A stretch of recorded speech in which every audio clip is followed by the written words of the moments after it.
chose Death to be the character in Darksiders 2 because War really set the stage for the Darksiders universe and introducing new elements, and we felt bringing in a new horseman with a totally new playstyle, different personality would be really cool, and Death is probably the most well-known of the four horsemen, so we thought he should get his shot. What makes Death different from War is almost everything about him. The way he expresses himself, the way he talks. I have an offer in mind. The way he handles business on the battlefield, and the way that he gets around. It's much more feral, more animal-like. War is very much like a Force meets Force, a very head-on, steadfast, loyal-bound soldier. Death is much more of a calculated, elegant fighter, a chilling opponent on the battlefield.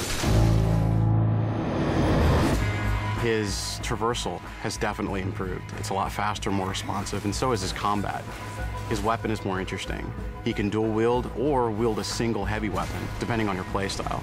Death's primary weapon is a scythe. It's kind of a unique one. It's sort of a multi-purpose Swiss Army scythe, and he can use it with two different blades. He can attach it together to form the more traditional Reaper scythe. He can use it as a polearm. Of course, he doesn't stop that. He'll pretty much use any weapon that's made available. You can get big axes, you can get crazy cool claws, big iron fists, and he'll even shoot guns. I mean, he'll use anything that he can, really.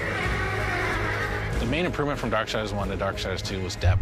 We wanted to make the game more involved. We wanted to have more context. We wanted the player to really feel like they're in a real world with people living there, stuff going on, things going on. We give them more items to tailor their own character, more characters to speak to, so we've got a lot more immersion on the story side of the game. The first game, most of it took place on Earth, so now we were totally free to create all these new areas. We have angelic fortresses, demon cities, the city of the dead. It got our team super excited. On top of that, there's a lot of weapons and armor, and obviously the new character as well, Death.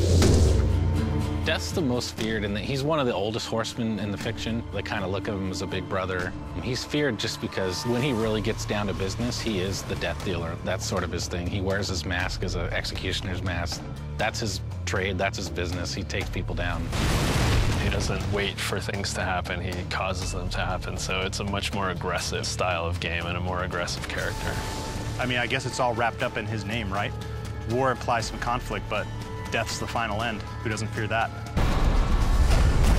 A few words describe Death: cold and calculated. Agile, both in the way he fights and the way he deals with situations. My favorite word to describe Death is definitely arrogant.